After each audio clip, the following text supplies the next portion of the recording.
रानातून आत्ताच ताजी अशी गोळूची भाजी आणलेली आहे किंवा याला चिलूची भाजी देखील म्हटलं जातं. आणि नाही का अशी लांबट अशी पानं असतात. हे बारीक अशी लांबट असे पानं असतात, हिरवीगार अशी नाही का. आणि चॉकलेटी कलरची अशी बघा देठं असतात. आणि जमिनीच्या अगदी लागोलग नाही का ही म्हणजे गोळूची भाजी असते, म्हणजे चिलूची भाजी असते. हे पहा अशा पद्धतीमध्ये. आणि याला ना अशी मुळं देखील असतात, ते आपल्याला मुळं घ्यायचे नाही आहेत. आता ही फक्त आपल्याला अशी बघा पानं काढून घ्यायची आहेत. आणि खूप वेळ लागतो बरं का ही भाजी साफ करताना, कारण का व्यवस्थित अशी नाही का पाहून घ्यायची आहे, कारण का जमिनीचे लगोलग असल्यामुळे व्यवस्थित आपल्याला पाहून घ्यावी लागते ही भाजी. कारण का या भाजीवरती हे पहा भरपूर वेळ झालं मी आता निवडत आहे भाजी. तर हे पहा असे पांढरट कलरचे डॉट देखील असतात बघा असे, हे असे. तर हे अशा अजिबात घ्यायचे नाही आहेत. त्याच्यामुळे स्वच्छ ही भाजी निवडून घ्यावी. आयुर्वेदिक भाजी आहे आणि चवीला खूप छान लागते. तर ही भाजी मी आता निवडून घेतलेली आहे, ती तुम्हाला दाखवते. तर ही भाजी आता आपण सगळी ना अशी व्यवस्थित अशी निवडून घेतलेली आहे. सगळी नाही का स्वच्छ करून घेतलेली आहे. म्हणजे देठं किंवा ही जी आहेत ना देठं, जास्त निबर देठं जे असतील ना ते आपल्याला घ्यायचे नाही आहेत. अशी पानं घ्यायची आणि कवळी देठं असतील ना ती सर्व आपल्याला घ्यायची आहेत. भाजी आता आपली इथे निवडून झालेली आहे. चला आता पुढची तयारी करूया आपण. भाजी आपल्याला स्वच्छ धुवून घ्यायची आहे, कारण काय जमिनीलगत असल्यामुळे यावरती नाही का जास्तीची धूळ वगैरे नाही का किंवा जमिनीलगत असलेली माती वगैरे देखील असू शकते. त्याच्यामुळे आता आपण भाजी धुवून घेऊया.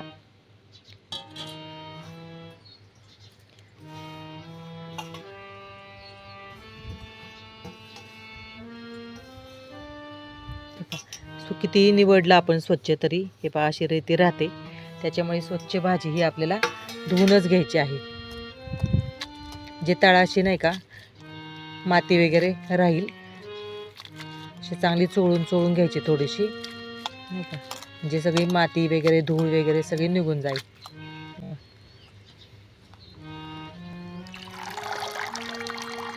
त्याच्यामुळे ना भाजी कधी पण निवडताना थोडीशी आधी झटकून घ्यायची. आता पुन्हा एकदा 2 पाण्याने मी धुवून घेते. चूल पेटून घेतलेली आहे. आता तवा ठेवून घेऊया आणि तवा चांगला आपल्याला गरम करून घ्यायचा आहे. भाजीसाठी आपल्याला 2-3 कांदे लागणार आहे, जे साल काढून घेऊया.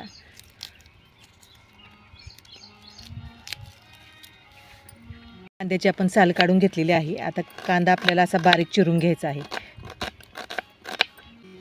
तर तुम्ही कधी खाल्ली आहे का ही चिलूची भाजी? नक्कीच कमेंट्समध्ये सांगा. चवीला खूप छान लागते आणि आयुर्वेदिक भाजी आहे.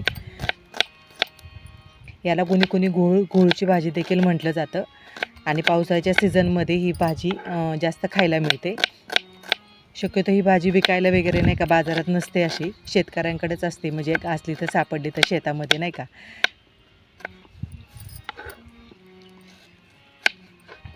आणि या भाजीचं म्हणजे म्हणजे याला घोळभाजी देखील म्हटलं जातं.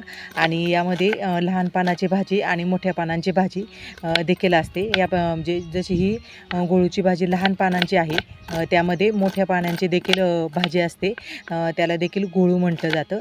त्या आकाराने थोडीशी मोठी पानं असतात आणि एक चकाकी असते पानांना. तर आपला कांदा इथे चिरून झालेला आहे. भाजी आपण 2-3 पाण्याने स्वच्छ धुवून घेतलेली आहेत. आणि भाजीची देठं पहा इथे छानपैकी अशी ना तांबूस कलरची देठं असतात. आणि या भाजीमध्ये भरपूर प्रमाणामध्ये विटॅमिन असतं. तव्यामध्ये आपण तेल टाकून घेऊया. तर तव्यामधलं तेल गरम झालेलं आहे. आपण लसूण टाकून घेऊया आणि लसूण चांगला आपल्याला असा तळून घ्यायचा आहे, जे लालसर करून घ्यायचं आहे थोडासा. आपण कांदा टाकून घेऊया.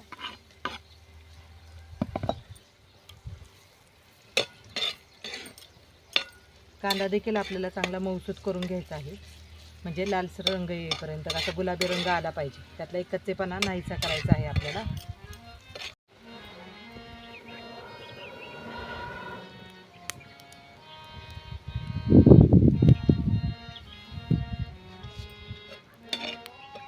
आता कांदा आपला चांगला ना असा गुलाबी रंग येईपर्यंत आपण परतून घेतलेला आहे. आता यामध्ये आपण मसाले टाकूया. थोडीशी हळद, चवीनुसार किंवा गरजेनुसार लाल तिखट. तर मसाला चांगला आपण परतून घेऊया. आणि ही भाजी अगदी साधी सोपी आहे, तिला खूप छान लागते आणि आपल्या शरीरासाठी अत्यंत पौष्टिक आहे. तर ही भाजी तुम्हाला मिळाली कुठे गावाला वगैरे तर तुम्ही नक्कीच करून खा. तर आपला कांदा बघा इथे छानपैकी असा परतून झालेला आहे. आता यामध्ये आपण चिलूची भाजी टाकून घेऊया.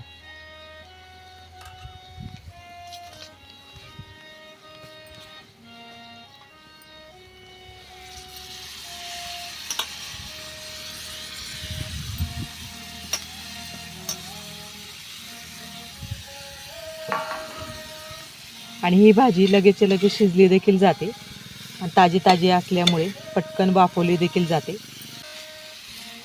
एक 5 मिनटं आपल्याला चांगले असे सतत ना परतून घ्यायचे आहे. आणि चवीला देखील खूप छान लागते भाकरीबरोबर नाही का. शक्यतोच भाकरीबरोबर खूप छान लागते खायला.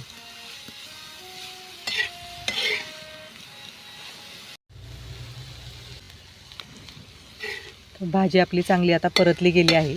आता आपण ना चवीनुसार यामध्ये मीठ टाकून घेऊया. भाजी पहिल्यांदा परतून घ्यायची म्हणजे भाजीचा आकार कमी होतो.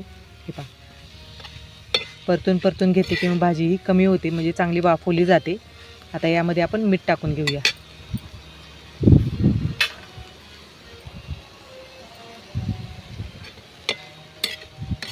आता मिठाच्या पाण्यामध्येच ही भाजी शिजली जाईल. यामध्ये पाणी वगैरे आपल्याला काय टाकायचं नाही आहे.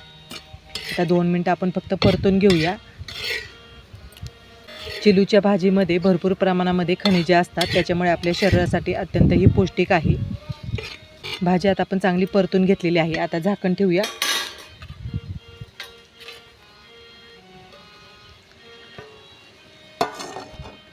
आणि 5 मिनटं मंद आचेवरती भाजी होऊन देणार आहोत. आता एक 5-10 मिनटं झालेली आहेत. आपण झाकण काढूया.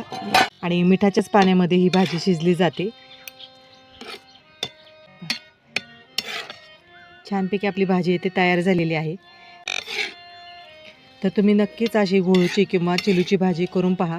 आणि खायला थोडीशी ना अशी आंबटसर लागते थोडीशी. तर यामध्ये तुम्ही चवीनुसार थोडीशी साखर किंवा अर्धा चमचा साखर किंवा अर्धा चमचा गूळ यामध्ये ॲड केला तरी चालू शकतो. तर आपली भाजी इथे खाण्यासाठी तयार झालेली आहे. एका डिशमध्ये आपण काढून घेऊया.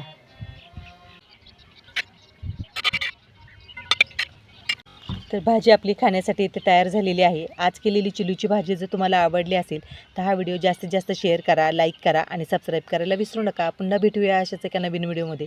तोपर्यंत बाय बाय.